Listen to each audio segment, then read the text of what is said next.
절대 왕정에 대해서 배워보도록 하겠습니다. 절대 왕정의 성립 같이 보도록 할게요. 16세기 이후에 유럽에서는요, 지방 분권적인 봉건제가 무너지기 시작을 해요. 그리고 중앙 집권적인 통치 체제가 강화되면서 절대 왕정이 등장하게 됩니다. 절대 왕정의 군주는요, 왕권은 신으로부터 부여받았다는 왕권 신수설 자체를 제시를 해요. 여러분들 가장 큰 포인트 첫 번째가 왕권 신수설입니다. 이를 이용해서 왕권을 정당화시키고요. 왕의 명령을 즉각 실행할 수 있는 이 관료들을 옆에 구비시켜 놓고 언제든지 동원할 수 있는 상비군, 군대도 옆에 마련해 둡니다. 그래서 왕권을 강화시킵니다. 또한 절대 왕정을 유지하는 데 필요한 막대한 재정은요, 상공 시민 계층에게서 지원을 받는 거죠. 또한 군주는 이들을 상업활동을 지원해주면서 중상주의 경제정책을 펼칩니다. 정부는 경제활동에 개입해서 수출을 장려하고 수입을 억제합니다. 그래서 국내 산업을 보호 육성하면서 수입품에 대한 관세를 높여서 수입을 억제시키는 거죠. 자, 옆에 그 그림 한번 보고 가도록 할게요. 이 그림이 굉장히 중요합니다. 그림이 모든 걸 다 표현을 해주는데, 자, 절대 군주는요, 네, 정치이론은 왕권 신수설을 가지고 움직입니다. 왕이 곧 내 신과 같다란 뜻입니다. 또한 경제정책으로는요, 중상주의, 상업을 굉장히 중시하는 정책을 펼칩니다. 국가에서 아예 상업 자체를 주도하는 거죠. 그리고 절대 군주를 지키는 건요, 관료들과 군대입니다. 그래서 관료제와 상비군이라고 보시면 될 것 같아요. 또한 이 세력 균형이 그 당시 일어났는데 정말 운이 좋다기보다는 뭐라고 해야 될까요? 굉장히 이상적인 부분이죠. 네, 귀족 세력이 이 시민 세력보다 더 큰 게 아니라 귀족과 시민 세력들이 서로 조화를 이루고 있다는 얘기입니다. 그 권력이 누구도 더 세지 않고 서로 조화를 이룬다라고 보시면 될 것 같아요. 이랬기 때문에 왕권이 더 강화가 될 수가 있었겠죠. 자, 각국의 절대 왕정 각각 기억하시길 바랍니다. 첫 번째로는요, 절대 왕정이 가장 먼저 확립된 에스파냐로 갑니다. 펠리페 2세입니다. 펠리페 2세는요, 아메리카 대륙에서 들어온 금과 은으로 무적 함대를 육성해서 해상무역을 장악해요. 대표적으로 레판토 해전, 우리 오스만 제국과 싸워가지고 지중해 패권을 가져오게 된 계기가 되는 해전이 있어요. 레판토 해전 기억하시길 바래요. 교과서 다음 페이지, 이쪽 130페이지 레판토 해전이 등장하거든요. 이게 그 오스만 제국과 싸워서 이겼던 에스파냐의 대표적인 전성기를 이끌었던 해전입니다. 또한 무적 함대가 영국에게 패하면서 에스파냐는 쇠퇴의 길을 걷게 되는데, 이 무적 함대는요, 엘리자베스 1세가 이끄는 무적 함대에 패하게 되면서 에스파냐는 쇠퇴의 길을 걷게 되고요. 영국에서는 엘리자베스 1세 때 정월대 왕정기를 확립하게 됩니다. 에스파냐의 무적 함대를 격파하면서 새로운 강국으로 등장을 하게 되는 거고요. 동인도에서 설립해요. 국가에서 설립하는 상공업 회사입니다. 그래서 17세기 초에 영국, 프랑스, 네덜란드 등이 동방무역을 할 목적으로 설립한 회사입니다. 그래서 독점적인 권한을 가지면서 최초의 주식회사 형태를 띈 국가에서 다스리는 상공업 회사입니다. 그래서 인도에 진출하려고 만든 회사죠. 자, 프랑스에서는 루이 14세입니다. 콜베르라고 하는 사람을 등용해요. 그래서 콜베르 중심으로 중상주의 정책을 펼칩니다. 그래서 국가 재정을 굉장히 많이 만들어 놓고, 그리고 상비군을 가지고 심지어 재정이 많았기 때문에 베르사유 궁전까지 짓는, 그러니까 콜베르를 등용해서 중상주의 정책을 펼쳤고 강력한 상비군을 키웠고 베르사유 궁전을 지어서 강력한 왕권을 가시하기도 하였죠. 동유럽에서는요, 17세기 중엽에서야 절대 왕정이 등장을 해요. 왜냐하면 도시와 상공업이 좀 늦게 발달한 케이스입니다. 그래서 동유럽은 절대 군주들 자체가요, 계몽 사상의 영향을 받았어요.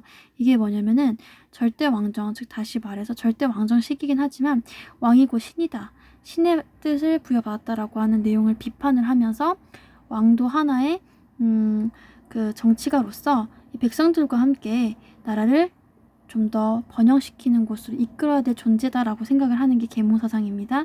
그래서 대표적으로 프리드리 2세, 프리드리히 2세가 대표적인 사람이죠. 스스로를 국가 제1의 왕, 제1의 최고인 사람 이런 게 아니라 심부름꾼이라고 표현을 하면서 산업과 각종 개혁을 추진합니다.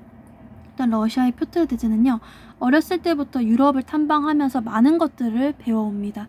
스스로 직접 다 손으로 만져보고 배워온 황제로 굉장히 유명하죠. 그래서 선진 문화와 제도를 서유럽 나라들의 선진 문화와 제도를 굉장히 적극적으로 도입하는 황제가 되겠습니다. 자, 왕권 신수설 내용 한번 볼게요. 모든 권력은 누구에게서부터 나오냐면 신에게서부터 나오죠. 그래서 군주는 신의 대행자로서 행동하고 지상에서는 그의 부관입니다. 군주는 건너뛰고 군주는 신이고 어떤 면에서는 신적인 독립성을 공유합니다. 보시에라고 하는 사람은요. 절대왕정에 대해서 얘기한 사람입니다. 그래서 그가 쓴 책은 성서 말씀에서 이끌어낸 정치술이라고 하는 책입니다. 자, 중상주의 정책은요. 굉장히 상공업을 중요시 여기는 건데 국가에서 주도를 하는 거죠. 그래서 콜베르가 대표적이고 루이 14세가 절대왕정을 이끌었습니다. 자, 중상주의 정책 내용은요. 국내 산업을 보호하고요. 육성해가지고 수출을 장려해요. 수출을 많이 해야지 돈을 많이 벌어오는 거잖아요. 반면에 수입을 억제하는 이유는 내가 많이 그만큼 사오면 우리나라에는 은이 밖으로 많이 빠져나가니까 안 좋은 거겠죠. 그리고 해외 시장을 확대하기 위해서 식민지 굉장히 많이 만듭니다.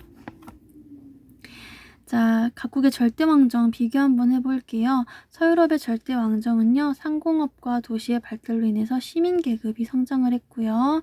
이 시민계급이 누구를 지원했냐면 왕을 지원을 했었죠. 자, 그래서 절대왕정이 16세기 무렵부터 등장을 합니다. 에스파냐에서는요. 필리페 2세입니다. 여러분들 여기 빨간색 걸로 표시해 줄게요. 네, 필리페 2세입니다.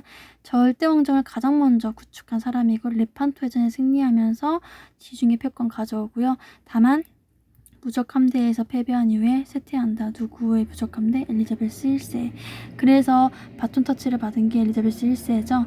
엘리자베스 1세의 대표적인 말입니다. 나는 국가와 결혼하였다. 평생을 홀로 살면서 국가의 정책을 최대한으로 이끌어낸 절대 왕정의 군주입니다.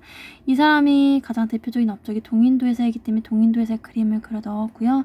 헬승권을 장악을 하죠. 에스파냐 필리페 2세를 물찌른 다음에 모직물 공업은요. 영국의 대표적인 산업입니다. 그래서 모직물 공업 잘 기억하시면 될 것 같고 무굴제국은 면직물이었잖아요. 네, 같이 보시면 됩니다. 그 다음에 동인도에서 설립을 하죠. 북아메리카의 식민지도 건설을 하고요.